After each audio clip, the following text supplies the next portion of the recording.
Part 1: The Hunt Begins. They had been hunters for 10,000 years. They ruled their part of the galaxy with claws and teeth and the simple belief that the universe was divided into two kinds of beings. There were hunters and there was prey. Nothing else mattered. I stood before the great viewing screen on his ship and watched the strange creatures on the planet below. They were soft. They had no claws, no fangs, no armor on their skin. They moved slowly compared to warriors. They built their homes in the open, without walls or defenses, as if they had never known fear. "What do you think?" asked his second-in-command, a female named. Made a sound of amusement. "I think we have found new sport for the noble houses. Look at them. They keep small animals in their homes.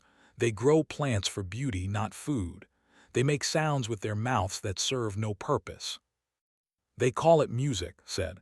She had studied the creatures for months. "They also make images and tell stories. They seem to spend much time on things that have no use." Weak declared, "Soft in body and soft in mind. The council will be pleased. We have not found new quarry in many years." He turned away from the screen and walked to his command chair. There were tall beings, covered in dark scales that could turn aside most blades. Their eyes could see in darkness.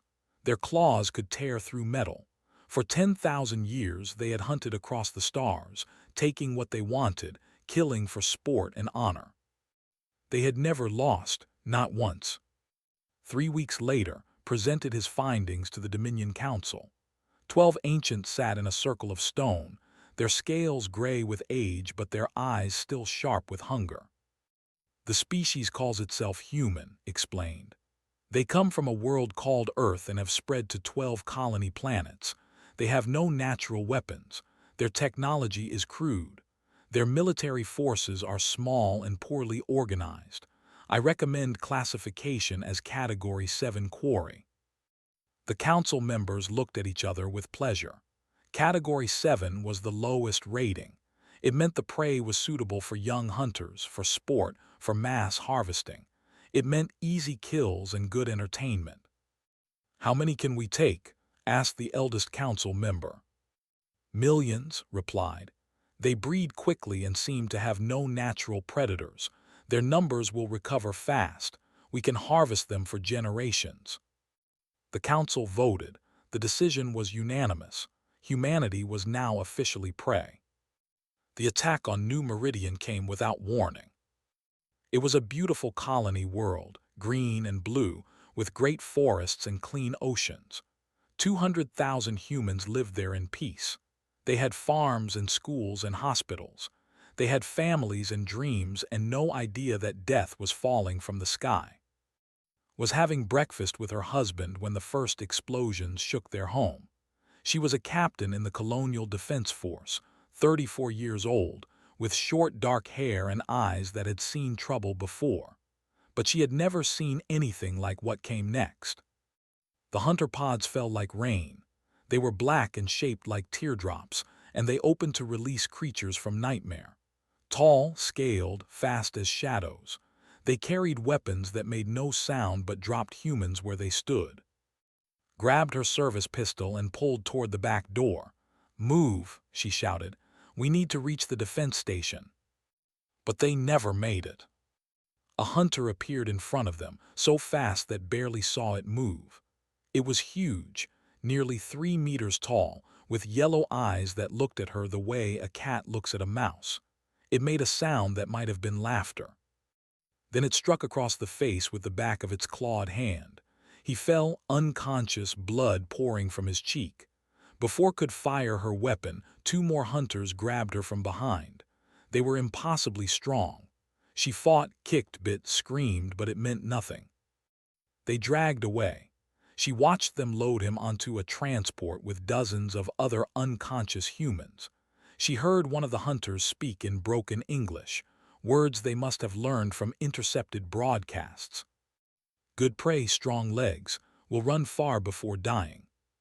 Felt something break inside her, not her body, something deeper, something that had been sleeping her whole life. They did not take her. Perhaps they thought a female of her size was not worth the trouble. Perhaps they wanted witnesses to spread fear. Whatever the reason, they dropped her on the ground and moved on to find more prey. She lay there in the dirt, watching the ships rise into the sky, carrying her husband and thousands of others to whatever terrible fate waited for them.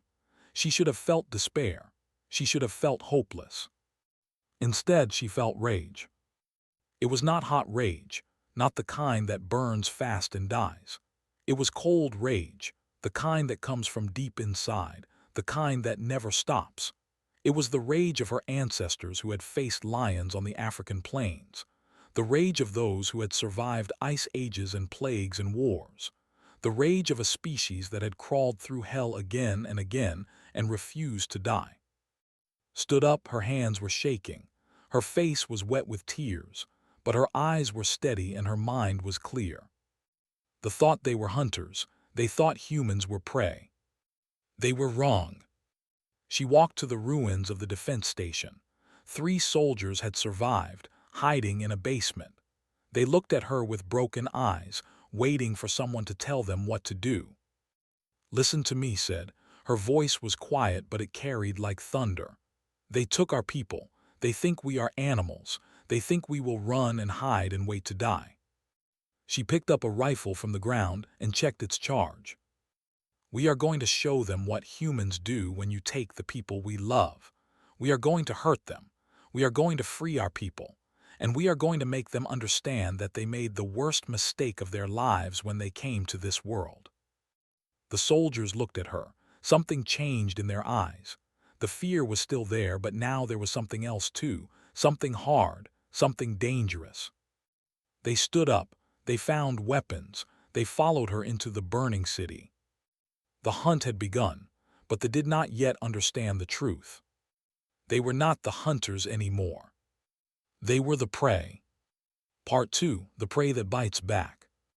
The hunting preserve was a moon called Seven, a world of thick forests and rocky mountains that they had used for sport for 300 years. They had hunted many species here. All of them had died running. Woke up in a metal cage with 40 other humans. He was 62 years old, a retired engineer who had been visiting his daughter on New Meridian when the attack came.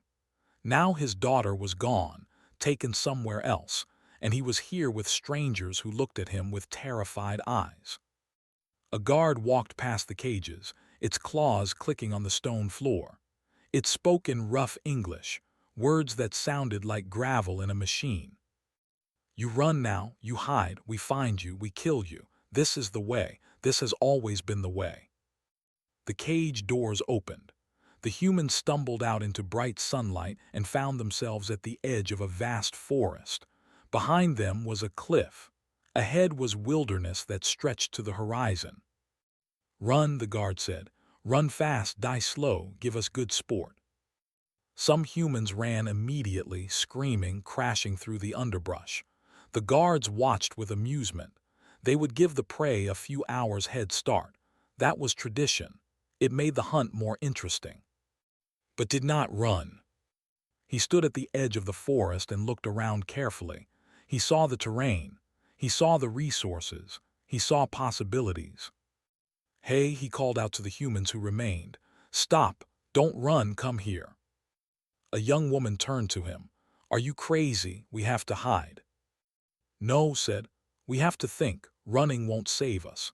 They're faster, stronger, and they know this land. If we run, we die. If we hide, we die. But if we work together, if we use our brains, we might have a chance." Something in his voice made people listen. Maybe it was the calm. Maybe it was the certainty. Within an hour had gathered 38 humans around him. 2 had run into the forest and were already gone. "I was an engineer," explained. "Before that, I was a Boy Scout. Before that, I was a kid who read too many survival books. Here's what I know. We're not helpless. We're the descendants of people who survived ice ages with stone tools. Our ancestors hunted mammoths. They killed lions. They spread across a planet that was trying to murder them every single day, and they won." He pointed at the forest. "That's just wilderness. Our species conquered wilderness before we had fire. These aliens think we're weak because we don't have claws. They don't understand that our weapons are up here. He tapped his head. And in here, he pointed at his chest. Now, who knows how to make rope? Who can identify plants? Who's ever built a fire without matches? Hands went up, skills were shared. Hope began to grow. By sunset, they had a camp hidden in a rocky outcrop. They had fresh water from a stream. They had fire. They had sharpened sticks that could serve as spears, had found a type of vine that was perfect for making trip lines, and a young woman named had discovered berries that were safe to eat. When the first hunting party came the next morning, they expected to find scattered, terrified prey. Instead, they found a trap. The lead hunter stepped on a covered pit and fell 3 meters onto sharpened stakes. His screams echoed through the forest. The other 2 hunters rushed forward and ran straight into trip lines that sent them stumbling. Before they could recover, humans burst from hiding with spears and rocks and rage. It was brutal, it was messy, it was terrifying for everyone involved. When it was over, 3 hunters were dead, and the humans had alien weapons. Looked at the blood on his hands and felt sick, but he also felt something else. Pride, hope, the knowledge that they could fight back. They'll send more, said, stronger parties. I know, replied. So we need to be ready, we need to be smarter, and we need to find more survivors. Within a week, their group had grown to 100. Within a month, 300. They had developed codes and signals. They had mapped the territory. They had learned the patrol patterns and turned them into death traps. The commanders were confused. This was not how prey behaved. Category 7 species did not organize. They did not create strategies. They did not learn and adapt and grow stronger with each battle. Received reports that made him uneasy. He requested information about the human, about their history, about how such soft creatures had come to exist. What he learned made his scales turn pale. Earth, the human, a planet of extremes, temperatures that ranged from frozen death to burning heat, earthquakes that shattered cities, storms that swallowed ships, predators in every ocean, every forest, every grassland. And everywhere, in every environment, humans. They had not just survived their death world, they had conquered it. They had faced tigers and bears and wolves and sharks, and they had won. They had hunted the great mammals of their ice ages into extinction. They had tamed fire and bent metal to their will. They had climbed their highest mountains and dived their deepest oceans. They had looked at the wolves that hunted them, and instead of running, they had made the wolves into friends. They had taken horses that could crush them and made them carry humans on their backs. They had bent every challenge into a tool. Stared at the reports for a long time. We made a mistake, he said quietly. What kind of mistake? Asked. We saw soft skin and assumed weakness. We saw their art and music and thought them foolish. We did not understand. He turned to face her, and for the first time in his long life, there was fear in his yellow eyes. They are not prey that learn to hide. They are predators that learn to cooperate. They are the apex killers of a world that would have destroyed any other species, and we just gave them a reason to remember what they are. Far away on the hunting preserve stood before his growing army of survivors. They had captured weapons. They had learned to use them. They had sent scouts to find the main hunting lodge, where the commanders lived. They think this is a game, told his people. They think we're animals to be chased and killed for fun, but we're not animals, we're humans, and humans don't lose, not in the long run. We survived everything our planet threw at us. We'll survive this too. He raised a captured rifle. And then we're going home. 300 voices roared in agreement. The sound echoed across the forest, and somewhere in the distance, hunters heard it and felt something they had not felt in 10,000 years. Fear. Part 3, Escalation. The Dominion Council met in emergency session for the first time in 2 centuries. The 12 ancients sat in their circle of stone, but there was no pleasure in their eyes now. Only confusion. only the beginning of fear. In 3 months, the eldest said, his voice cracking with age and disbelief, we have lost more hunters than we lost in the previous 200 years. Category 7 Quarry has killed over 4,000 warriors. This is impossible. It is not impossible, replied. It is happening. I request immediate upgrade to Category 4. Category 4 meant dangerous prey. It meant coordinated hunting parties. It meant treating humans as a real threat. The council agreed. It did not help. On New Meridian had become a legend. They called her the Ghost because she seemed to appear from nowhere, strike hard, and vanish before they could respond. Her resistance had grown from 3 soldiers to 3,000. They had captured weapons, vehicles, even a small ship. She stood in a basement command center, looking at maps and reports. Her face was thin now, marked by months of fighting, but her eyes still burned with that cold fire. We got a message through to Earth, her communications officer reported. They know what happened. They're sending help. Nodded slowly. How long? 2 months for the fleet to arrive, maybe 3. Then we hold for 3 months. She turned to her officers. We need to hit their supply lines harder. They're bringing in reinforcements. Let's make sure those reinforcements never reach the city. They had never faced anything like the human resistance. They attacked convoys and disappeared into tunnels. They set bombs in supply depots and melted away before the explosion stopped. They used the terrain in ways they did not understand, hiding in places that seemed too small or too obvious. And they never gave up. No matter how many they killed, more humans joined the fight. Old people, young people, farmers and teachers and shopkeepers. They picked up weapons and fought with a desperation that frightened even veteran warriors. Commander led a patrol into what should have been a cleared area. They found a school. Inside were children and their teacher, hiding in a basement. Prey, one of her hunters said. Young prey, easy kills. Was about to agree when the teacher stepped forward. She was a small woman with gray hair and shaking hands. But she stood between thee and the children, and she held a kitchen knife like she meant to use it. You will not touch them, the teacher said. Could have killed her with a single blow, but something made her pause. The old woman was clearly terrified. Her knife was useless against scales. She had no chance at all. But she did not move. She did not beg. She stood there ready to die for children who were not even her own. Why? Asked. She was genuinely curious. You cannot win. You cannot even hurt me. Why do you fight? Because they're children, the teacher said simply. Because someone has to. Stood there for a long moment. Then she turned and led her patrol away. She never told anyone why. On Earth, the news of New Meridian had spread like wildfire. People watched videos of the attack, of humans being dragged away like animals, of children screaming for their parents. The shock turned to grief. The grief turned to anger. And the anger turned to something the galaxy had never seen before.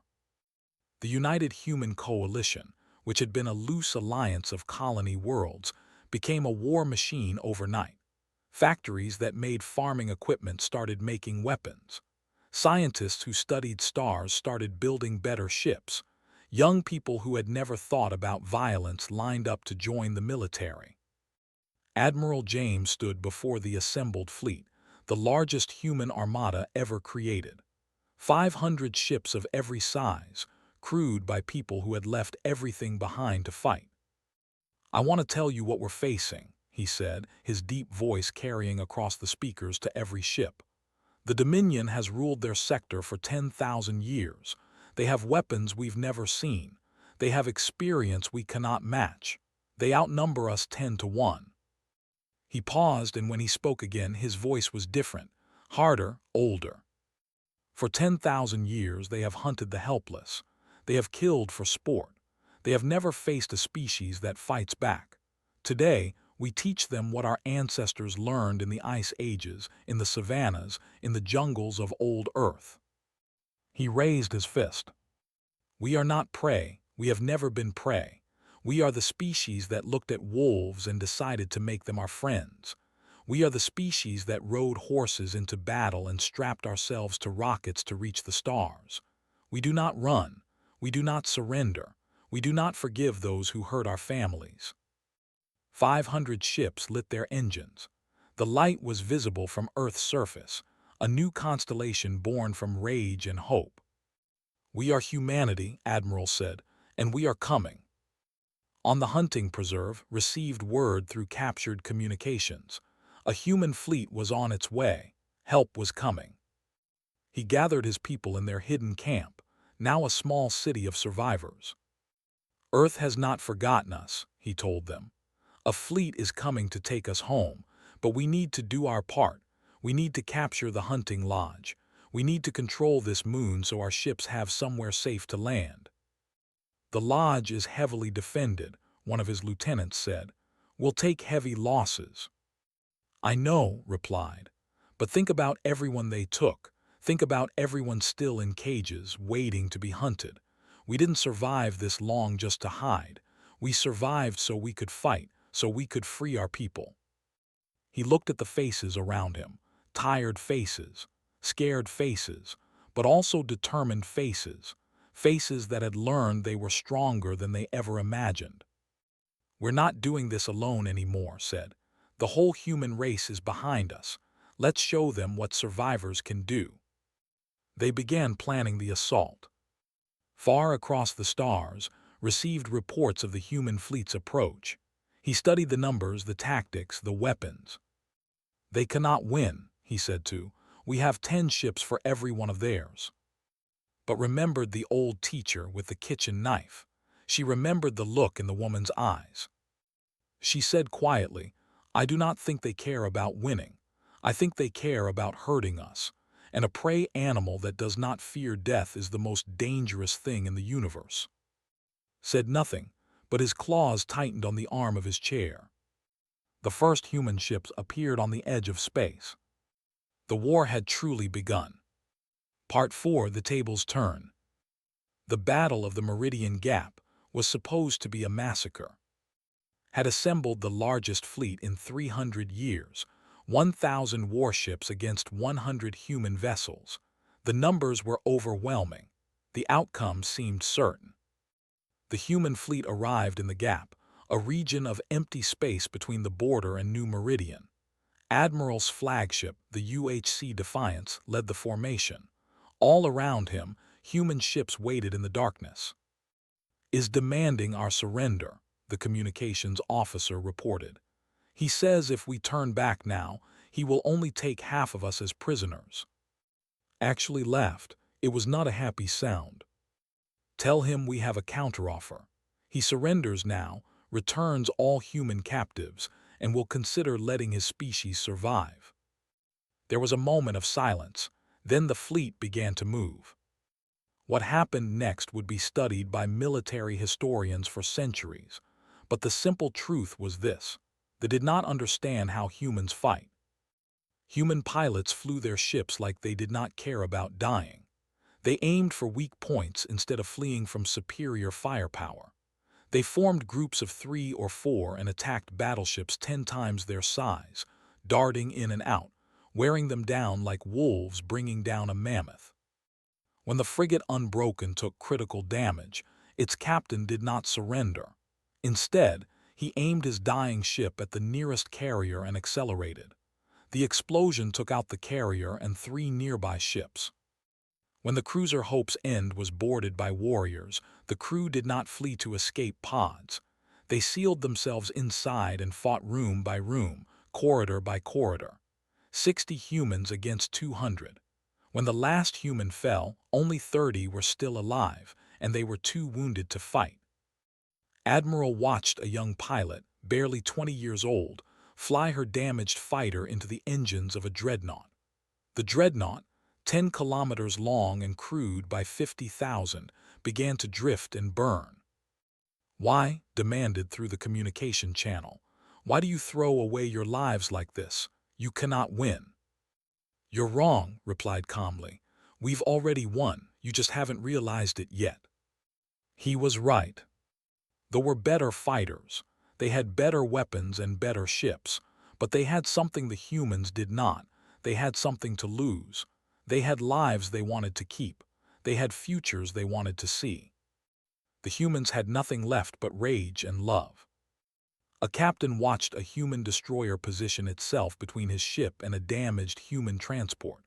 The destroyer was already on fire. It had no chance of survival, but instead of fleeing, it turned and charged, buying time for the transport to escape.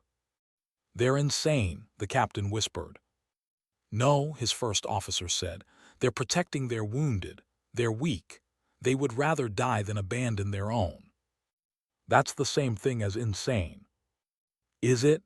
The first officer watched another human ship sacrifice itself to save others. They seemed to be winning. She was right. Against all logic, against all odds, the human fleet was winning, not because they were stronger, not because they were better, but because they simply refused to stop. When they began to retreat, the humans followed. On the hunting preserve Moon led the final assault on the hunting lodge. 300 survivors against the best defended position on the Moon. It should have been suicide. Instead, it was a victory. The humans attacked from 3 directions at once. They used captured weapons and improvised explosives. They climbed walls that were supposed to be unclimbable and broke through doors that were supposed to be unbreakable. Himself led the team that reached the central command room. He was wounded in the arm and bleeding badly, but he did not stop. He found the lodge commander cowering behind a desk. "Please," the commander said, "I surrender, take me prisoner. Your laws require." "My wife was on New Meridian," said quietly. "She was taken in the first raid. I don't know if she's alive or dead. I don't know if I'll ever see her again." He raised his weapon. "But I'm not going to kill you." The commander blinked in confusion. "I'm not going to kill you because that's what you would do. That's what hunters do. But I'm not a hunter. I'm a human being, and human beings are better than you." He lowered the weapon. "You're going to live. You're going to stand trial. And you're going to spend the rest of your life knowing that the prey you hunted for sport showed you more mercy than you ever showed anyone." The commander was taken prisoner. The lodge was captured, and across the Moon, forces began to surrender. On New Meridian stood on the bridge of a captured dreadnought. The human fleet had arrived. The occupation was collapsing. Thousands of prisoners were being freed from cages and hunting preserves. She had found he was thin and would never be the same, but he was alive. His flagship was surrounded. He had fought until the end, but now there was nowhere left to run. Opened a communication channel. "This is captain of the Colonial Defense Force. You have one chance to surrender. Take it." There was a long silence. "We have hunted for 10,000 years, said finally. "We have never surrendered. We do not know how." "Then learn," replied, "because here's what happens if you don't. We don't just kill you. We don't just destroy your fleet. We come for your colonies. We come for everything you have. Not because we enjoy it, but because you took our people and made them run for their lives while you laughed. And we will never, ever stop until every single one of them is free." Another silence, longer this time. "You truly are not prey," said, and there was something like wonder in his voice. "You never were." "No," agreed, "we never were." "Then what are you?" Looked out at the stars, at the burning ships, at the human vessels that had crossed impossible distances to fight for their own. "We're the species that learn to love," she said. "We're the species that protects its weak instead of abandoning them. We're the species that turned wolves into dogs and horses into partners. We cooperate. We sacrifice. We never give up on each other." She paused. "And when you threaten the people we love, we become the most dangerous thing in the universe. So, surrender now while you still can." Who had never bent his knee to anyone in his long life, bowed his head. "I surrender," he said. The war was over. Humanity had won. Part 5: The New Order. 1 year after the surrender, the galaxy was a different place. The Dominion had ruled through fear for 10,000 years. Now it was gone, not destroyed, because humans had made a choice that surprised everyone, including themselves. They had chosen mercy. The expected extermination. That was what they would have done. That was what hunters did to defeated enemies. They expected the humans to burn their worlds and salt their fields and make them pay for every single person they had ever hunted. Instead, the humans demanded something different, something worse in some ways. They demanded accountability. Every species that had ever hunted was listed. Every world they had harvested was named. Every crime was recorded, and they were made to repair what they had broken. Workers rebuilt colonies they had destroyed. Scientists shared technology they had kept secret for centuries. Leaders stood before courts and explained their actions to beings they had once considered prey. It was the greatest humiliation in history, and it was exactly what the humans intended. Sat in a small room in a human courthouse, waiting for his trial. He had been treated well, given food and water and medical care. It was not what he had expected. A human journalist came to interview him before the trial. She was young, with bright eyes and a recording device in her hand. She said, "The galaxy wants to know, why did you surrender? You could have fought to the death. That's the way, isn't it?" Was silent for a long moment. When he spoke, his voice was tired. "I have been a hunter for 200 years. I have killed more beings than I can count. I thought I understood strength. I thought I understood power." He looked at his claws, now dull from months without use. "I was wrong." "What do you mean?" "We called humans prey because they were soft, because they protected their weak instead of leaving them to die, because they formed bonds with lesser creatures and called it love. We thought these were signs of weakness." He raised his eyes to meet hers. "We were fools." "I don't understand." Made a sound that might have been a laugh. "When we attacked your colonies, we expected you to scatter. That is what prey does. Instead, you organized. You fought back. You died for strangers. We could not understand it." He leaned forward. "In the Battle of the Meridian Gap, I watched a human pilot fly her ship into one of our carriers. She could have escaped. She chose to die so that others might live. I watched human soldiers charge into certain death, laughing, because they knew their sacrifice would save their friends." "So you surrendered because you were afraid of us?" "No," shook his head slowly. "I surrendered because I finally understood what you are. You are not prey that learn to fight. You are not predators who kill for sport. You are something else, something we had never seen before." "What are we then?" "You are survivors. You are the children of a death world, shaped by millions of years of hardship. But instead of becoming harder, colder, you became kind. You learned that cooperation is stronger than competition. You learned that protecting the weak makes the group stronger, not weaker. You learned that love is not a weakness but a weapon." He sat back in his chair. "We hunted for glory. You fought for each other. That is why you won. That is why you will always win." The journalist was quiet for a moment. Then she asked one more question. "Do you regret what you did?" Closed his eyes. "Every day, every hour, every moment, I see the faces of those we hunted. I hear their screams. I know now that they were not prey, they were people, and I helped murder them for entertainment." He opened his eyes. "I deserve whatever punishment your courts decide, but I want you to know something.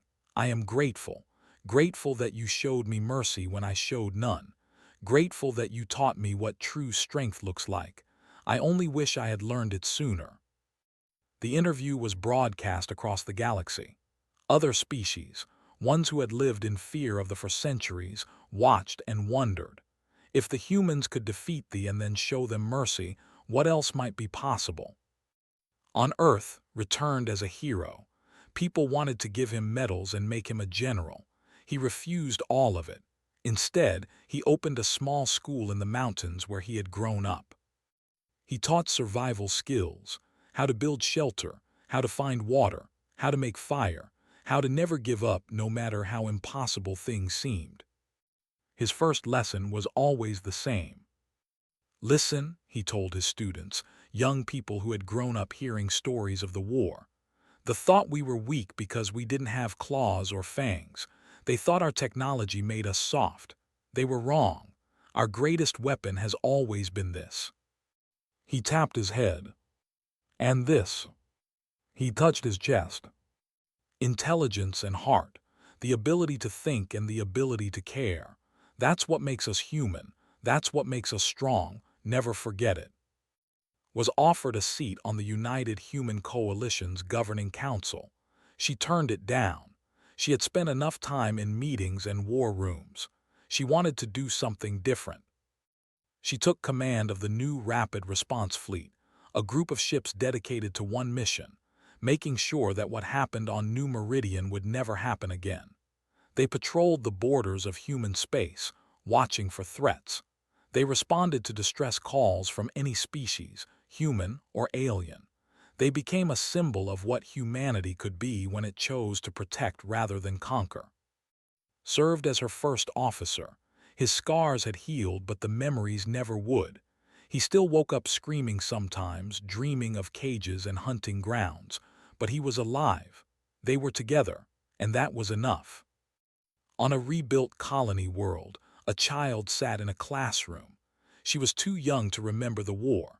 She only knew that her people had done terrible things and were now trying to make them right. A human teacher stood at the front of the room, explaining something called pets. On Earth, the teacher said, humans kept animals in their homes, not for food or labor, just for companionship, for love. The child raised her hand. But why? Why would a strong species care for something weaker? The teacher smiled. It was a kind smile without any anger or judgment. Because that's what strength really means. It's not about being the most dangerous thing in the room. It's about having the power to hurt and choosing to protect instead. It's about using your strength to help those who need it, not to crush those who can't fight back. The child thought about this. It was strange. It was different from everything she had been taught.